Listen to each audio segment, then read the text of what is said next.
Kita mulai sekarang.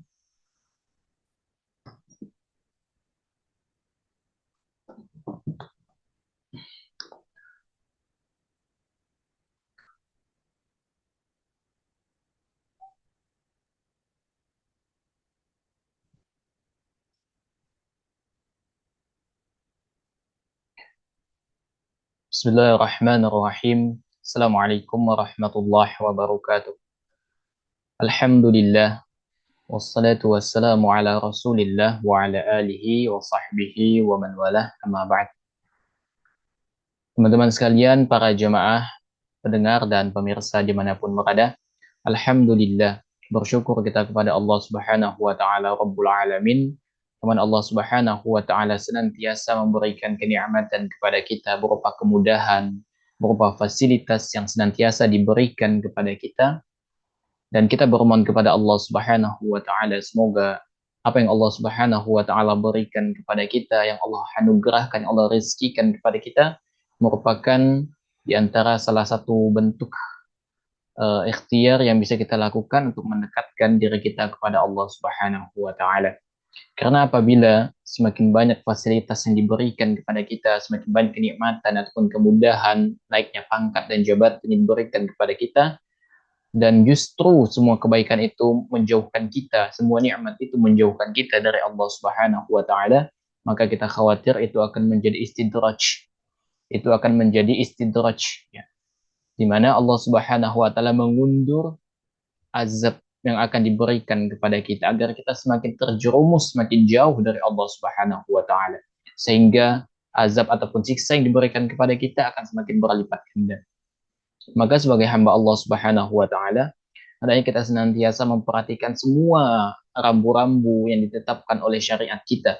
Jangan sampai kita hanya memilih yang mudah-mudah saja, akan tetapi yang tidak sesuai dengan keinginan kita, tidak sesuai dengan hati kita, justru kita tinggalkan. Maka menjadi seorang muslim itu harus totalitas, ya. Allah Subhanahu wa Ta'ala mengatakan, ya ayyuhalladzina amanu dkhulu fis silmi kafah. Ya, hendaknya seseorang itu ketika dia mengikrarkan dirinya sebagai seorang muslim, hendaknya ia totalitas. Hendaknya ia totalitas di dalam menjalankan syariat Allah Subhanahu wa Ta'ala. Ya, sudah sering Anda sampaikan, minimal ia jalankan yang wajib-wajib. Ya, salat, puasa, zakat pada waktunya, kemudian ibadah-ibadah yang wajib lainnya, hanya ia jaga itu, yang wajib-wajib, yang fardu ain. Jangan sampai ia tinggalkan. Apabila yang wajib-wajib, yang fardu ain ia tinggalkan kemudian, maka ini akan menjadi sebagai bencana bagi dirinya, baik di dunia ataupun di akhirat.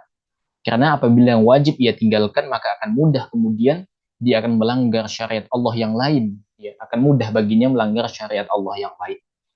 Salam dan taslim semoga senantiasa tersampaikan kepada junjungan kita Nabi besar Muhammad sallallahu alaihi wasallam. Allahumma shalli wa sallim wa barik alaihi. Teman-teman yang dimuliakan oleh Allah Subhanahu wa Ta'ala, dimanapun antum berada, insya Allah pada kesempatan ini kita akan kembali melanjutkan pembahasan kita dari ensiklopedia larangan dalam syariat. Dan pada kesempatan ini kita akan membahas dua pokok bahasan.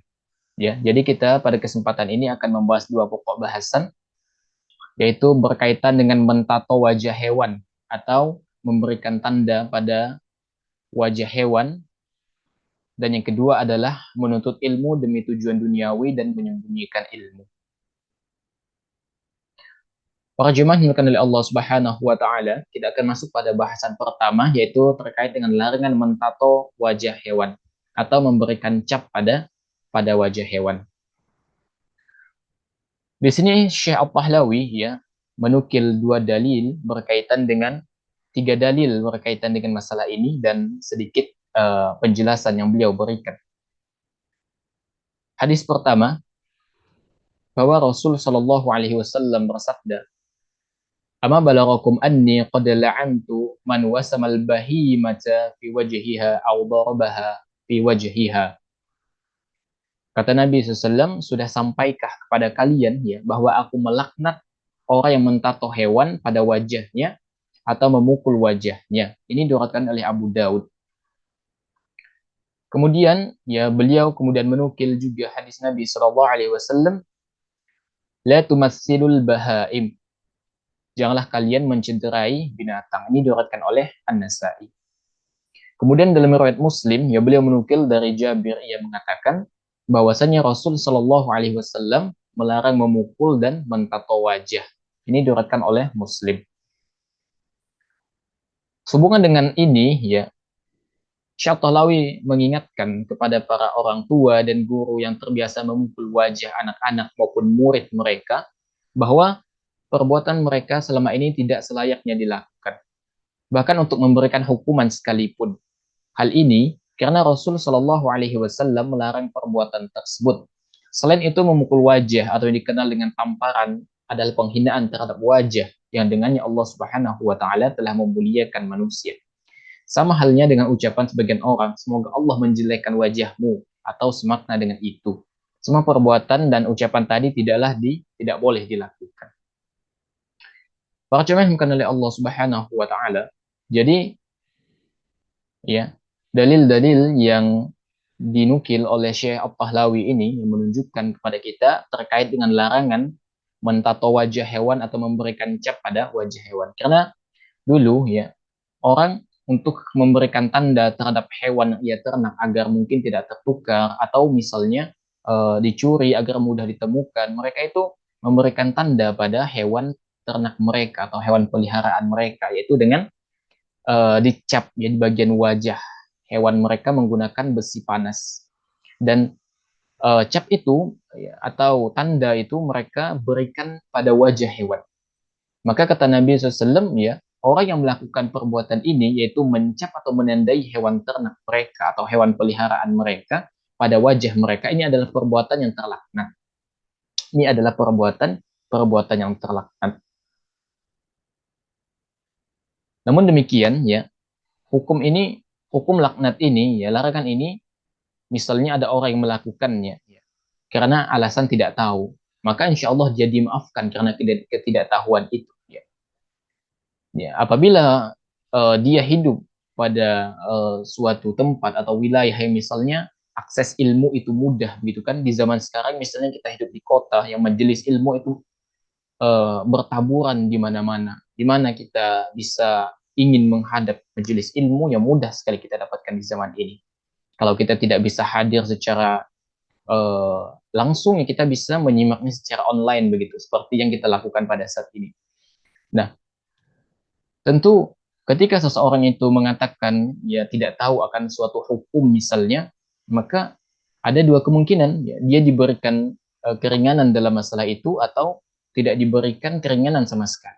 Dia diberikan keringanan misalnya apabila dia tidak mengetahui tentang suatu hukum dalam agama, apabila memang dia jauh dari perkara yang bisa menghantarkan dia untuk mengetahui itu. Misalnya dia hidup di tengah hutan misalnya, ya, atau misalnya dia hidup di tempat terpencil di mana para ustadz misalnya barangkali jarang mengakses tempat mereka, jarang mengedukasi mereka dengan ilmu-ilmu agama misalnya, dan mereka tidak mempunyai listrik misalnya, sehingga mereka juga tidak bisa mengakses ya TV-TV sunnah begitu, sehingga hal ini merupakan di antara salah satu uzur yang diberikan kepada mereka bila mereka tidak mengetahui tentang hukum begitu.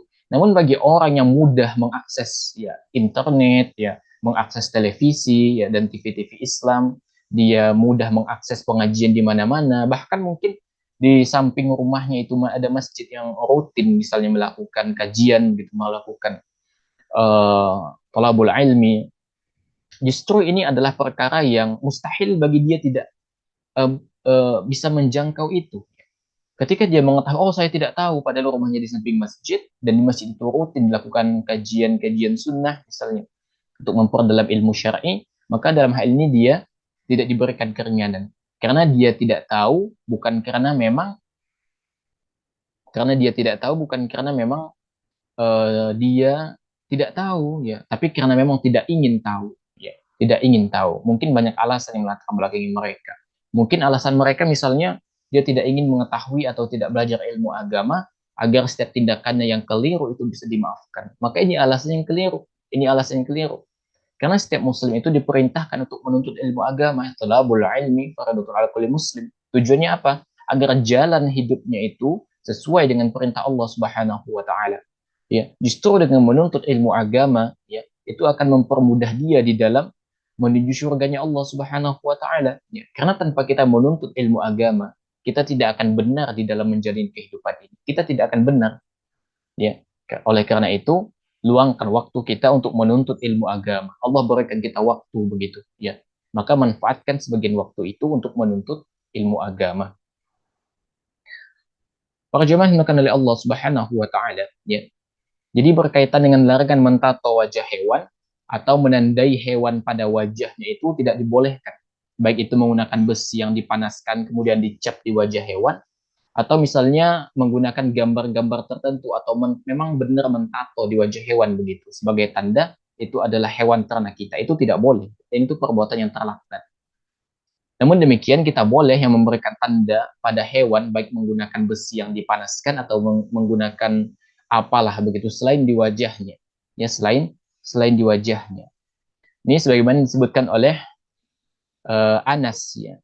Anas ini menceritakan bahwa ketika ibunya melahirkan, ya, mereka segera membawa bayi itu kepada Nabi SAW agar ya Nabi SAW mentahniknya, yaitu mengolesi bayi dengan manisan atau kurma ya, sebelum disusui. Ya, jadi Anas ya ketika ibunya melahirkan itu bayinya dibawa kepada Nabi SAW untuk ditahnik. Lalu Anas mengatakan ya, faidzan Nabi sallallahu alaihi wasallam fi mirbadin yasimu ghanama. Qal syu'batu wa aktsaru ilmi annahu qala fi adaniha. Dan ternyata ya Nabi sallallahu alaihi wasallam sedang berada di kandang hewan ternaknya sambil memberikan tanda pada kambing. Lalu Syu'bah mengatakan, sepengetahuanku dia berkata pada telinganya. Ini diriwayatkan oleh Muslim. Nah, dan juga Nabi SAW juga pernah ya berpapasan dengan seekor keledai ya di mana tuannya itu memberikan cap besi panas di wajah hewannya begitu. Maka Nabi SAW mengatakan Allah melaknat orang yang melakukannya. Ini diriwayatkan oleh Muslim. Para jemaah bukan oleh Allah Subhanahu wa taala. Jadi mentato wajah hewan, ya, memukul hewan pada wajahnya, ya, ini terlarang di dalam syariat kita. Bahkan ini jatuhnya adalah perbuatan yang terlaknat.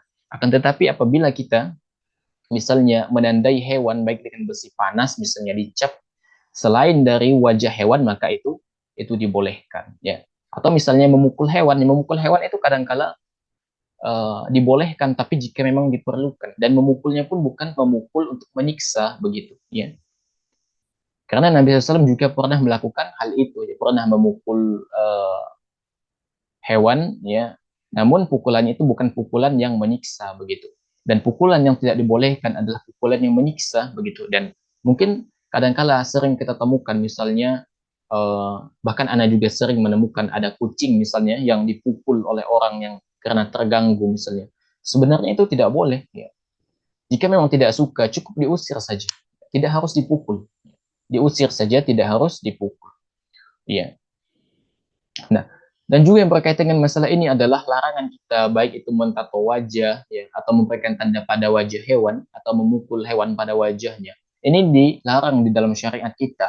Ini pada hewan, terlebih kepada manusia ya. Karena apa? Ini berkaitan dengan apa? Ini adalah bentuk penghinaan terhadap wajah. Yang dengannya Allah Subhanahu wa taala memuliakan manusia. Jadi terhadap hewan saja kita tidak boleh memberikan tanda dengan besi panas atau memberikan tato pada wajah hewan atau memukul wajahnya, itu nggak boleh pada hewan, terlebih kepada manusia, ya. Maka tidak boleh juga kita memukul wajah manusia, menampar wajah manusia atau perbuatan yang semisalnya, karena Allah Subhanahu wa taala memuliakan manusia melalui wajahnya. Oleh karena itu, ya apabila kita melakukan perbuatan yang demikian, maka khawatir nanti kita akan terjatuh pada perkara yang dilarang oleh Allah Subhanahu wa taala. Atau misalnya sebagian dari orang itu kadangkala eh, mengatakan kepada temannya atau kepada orang lain misalnya, semoga Allah menjelekkan wajahmu. Ini juga tidak dibolehkan. Ya, karena apa? Karena ini adalah bentuk daripada ya penodaan terhadap perkara di mana Allah Subhanahu wa taala memuliakan manusia dengan wajahnya. Para jemaah yang dimuliakan oleh Allah Subhanahu wa taala. Itu tadi berkaitan dengan masalah atau larangan mentato wajah hewan ya. Jadi tidak boleh kita mentato wajah hewan atau memberikan tanda pada wajah hewan baik itu menggunakan gambar tertentu atau menggunakan besi yang dipanaskan kemudian dicapkan di wajah hewan itu tidak boleh. Adapun selain dari wajah hewan maka itu dibolehkan sebagai tanda bahwasanya hewan itu milik kita begitu atau sebagai bentuk waspada apabila misalnya hewan ternak kita dicuri kemudian mudah kita kemudian untuk menemukan hewan kita yang dicuri itu.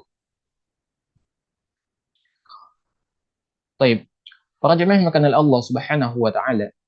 Kita akan masuk pada pembahasan selanjutnya itu berkaitan dengan larangan menuntut ilmu demi tujuan duniawi dan menyembunyikan ilmu. Syekh Tahlawi di sini menukilkan dua dalil. Pertama Quran surah Al-Baqarah ayat 159 sampai 160 dan sebuah hadis Nabi Shallallahu alaihi wasallam. Allah Subhanahu wa taala berfirman, "Innal ladzina yaktumuna ma anzalna minal bayyinati wal huda min ba'di ma bayyanahu lin-nasi fil kitabi ulaika yal'anuhumullah wa yal'anuhumul la'inun." إلا الذين تابوا وأصلحوا وبينوا فأولئك أتوب عليهم وأنا التواب الرحيم.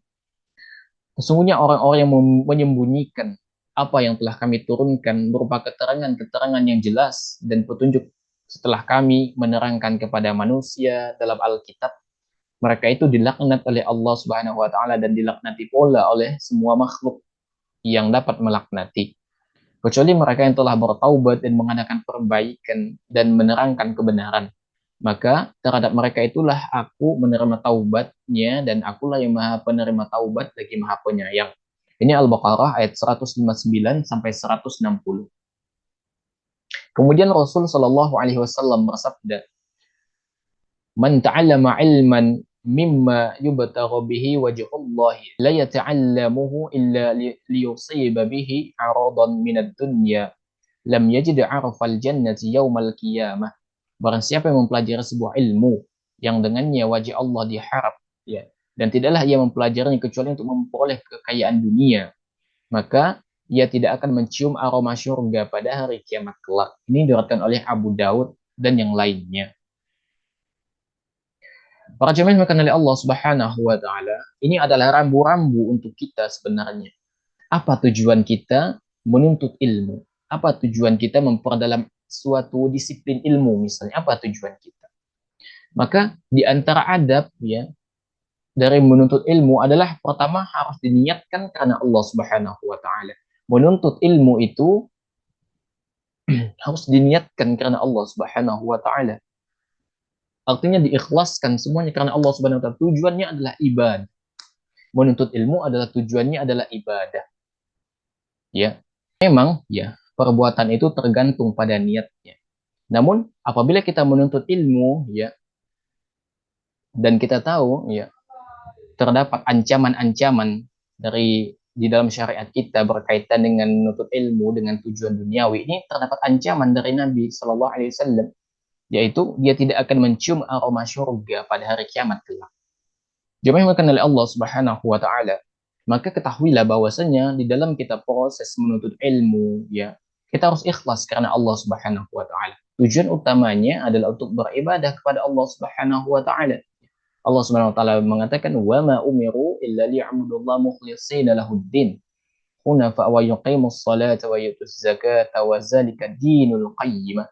Padahal mereka tidak disuruh kata Allah kecuali agar beribadah hanya kepada Allah dengan memurnikan ketaatan hanya kepadanya dalam menjalankan agama yang lurus dan supaya mereka mendirikan salat, membayar zakat dan yang demikian itu agama yang lurus. Ini Al-Baqarah ayat 5. Jadi Allah Subhanahu wa taala memerintahkan kita disuruh untuk beribadah kepada Allah Subhanahu wa taala. Ya. Jadi apabila seseorang itu ketika menuntut ilmu ya dan menjadi tujuan utamanya adalah duniawi, maka dia akan celaka dalam masalah ini. Dia akan celaka dan dia tidak akan mendapatkan kebaikan dari apa yang telah ia lakukan. Ya. Oleh karena itu di dalam menuntut ilmu ya, hendaknya yang pertama dan yang paling utama yang harus diniatkan dalam hati adalah kita menuntut ilmu adalah karena apa? Karena Allah Subhanahu wa taala. Insya Allah nanti tujuan duniawi akan mengikuti. Intinya niatkan dulu karena Allah Subhanahu wa taala. Bahkan orang yang menuntut ilmu bukan karena Allah Subhanahu wa taala, ya. Dia adalah orang yang pertama kali akan dipanaskan api neraka untuknya. Oleh karena itu, ketika kita belajar ilmu agama kah, ilmu dunia kah, maka jangan sampai niatnya adalah dunia atau ingin mencari gelar misalnya. Maka hendaknya diikhlaskan karena Allah Subhanahu wa taala, ya. Kalau tujuannya dunia, Allah akan berikan itu. Kan tadi Anda sudah bacakan, innamal a'malu binniyat wa innamal likulli imrin ma nawa. Sesungguhnya perbuatan itu tergantung niatnya dan semua perbuatan itu akan dinilai berdasarkan niatnya. Dan ada sebuah kisah yang disebutkan oleh Nabi Shallallahu Alaihi Wasallam terkait dengan 3 orang, ya, yang semua perbuatan ia lakukan adalah perbuatan yang memang diperintahkan dalam syariat kita, ya, ibadah, tapi ternyata tujuannya duniawi sehingga Allah Subhanahu Wa Taala masukkan ia ke dalam nerakanya Allah Subhanahu Wa Taala. Kata Nabi SAW, orang yang pertama kali diputuskan adalah seorang laki-laki yang mati syahid, dia jihad di jalan Allah Subhanahu Wa Taala. Kemudian diperlihatkan, Allah memperlihatkan kepadanya nikmat, ya, dan dia pun mengenalnya. Lalu Allah mengatakan, apa yang telah engkau lakukan dengan nikmat itu? Lalu orang tersebut menjawab, aku telah berperang di jalanmu sampai aku mati syahid. Lalu Allah Subhanahu Wa Taala mengatakan, engkau dusta, ya. Akan tetapi engkau melakukan itu supaya engkau disebut sebagai pemberani dan ucapan itu telah dilontarkan. Kemudian orang itu diperintahkan dan diseret dengan wajahnya, ya, sampai ia dilemparkan ke dalam neraka. Ini yang pertama. Orang yang mati syahid, ya. Jihad di jalan Allah Subhanahu wa taala ibadah yang luar biasa pahalanya. Akan tetapi niat orang ini adalah bagaimana agar dia mendapatkan gelar pahlawan. Maka dengan sebab ini Allah mudahkan dia mendapatkan gelar pahlawan di tengah manusia. Akan tetapi karena niat yang salah ini Allah hantarkan, Allah masukkan dia ke dalam nerakanya Allah Subhanahu wa taala. Kemudian yang kedua, ada seseorang yang belajar agama dan mengajarkannya serta membaca Al-Qur'an. Lalu orang itu, kata Nabi SAW, didatangkan, lalu Allah memperlihatkan kenikmatan yang telah diberikan kepadanya dan ia mengenalinya. Lalu Allah mengatakan, apa yang telah engkau lakukan dengan nikmat itu? Orang itu sudah diberikan agama, ilmu agama, dia mengajarkan agama, ya. Lalu dia ditanya, apa yang telah engkau lakukan dengan nikmat itu? Lalu orang itu mengatakan, aku telah belajar agama, ya, dan mengajarkannya, dan aku telah membaca Al-Quran. Lalu Allah Subhanahu Wa Taala mengatakan, engkau dusta. Akan tetapi engkau belajar agama supaya engkau disebut orang alim, dan engkau membaca Al-Quran supaya disebut qari, dan ucapan itu telah dilontarkan. Kemudian diperintahkan agar orang tersebut dibawa dan dia diseret dengan wajahnya sampai dia dilemparkan ke dalam neraka. Kemudian yang kedua adalah orang yang belajar agama, ya. Dia ahli Quran, ahli ilmu, ya. Dia mengajarkan ilmu yang ia miliki. Namun tujuan dia mengajarkan itu adalah supaya ia disebut sebagai alim, supaya ia disebut sebagai ahli Quran. Dan ini niat yang salah. Niat yang salah. Oleh karena niat yang keliru ini, Allah Subhanahu wa taala lemparkan ia ke dalam nerakanya Allah Subhanahu wa taala. Karena niat yang salah itu, ya. Mungkin ada juga di zaman ini, ya, dan semoga Allah jauhkan kita. Ada orang yang menuntut ilmu, ya, memperdalam ilmu agama, ya, agar dia mendapatkan gelar ustaz. Ini keliru. Ada orang yang memperbagus bacaan Al-Qur'annya, belajar baca Al-Qur'an, akan disebut qori nasional, qori internasional, atau gelar apalah gitu. Ya. Mungkin dia menuntut ilmu dengan niat-niat duniawi, Allah mudahkan dia mendapatkan gelar ustaz di tengah manusia, seorang alim, seorang qori, Allah mudahkan. Akan tetapi niatnya karena memang dunia, basisnya niatnya dunia, Allah lemparkan karena niatnya yang keliru itu ke dalam nerakanya Allah Subhanahu wa taala. Kemudian kata Nabi SAW, ada seorang laki-laki yang diberikan kelapangan oleh Allah dan menganugerahkannya harta, ya. Lalu dia pun didatangkan. Allah memperlihatkan nikmatnya dan orang itu pun mengenali nikmat itu. Lalu Allah Subhanahu wa taala mengatakan, apa yang engkau lakukan dengan nikmat itu? Lalu orang itu menjawab, aku tidak meninggalkan satu jalan pun sebagai peluang untuk berinfak, melainkan aku berinfak di situ semata-mata karenamu. Allah mengatakan, engkau dusta. Akan tetapi, engkau melakukan itu supaya engkau disebut dermawan, dan ucapan itu telah dilontarkan. Maka orang itu pun diperintahkan untuk dibawa, diseret dengan wajahnya, dan dilemparkan ke dalam neraka. Ini diriwayatkan oleh Muslim. Jadi ketika Allah Subhanahu wa taala memberikan kita nikmat harta, dengan itu kita bisa bersedekah. Niatnya harus karena Allah.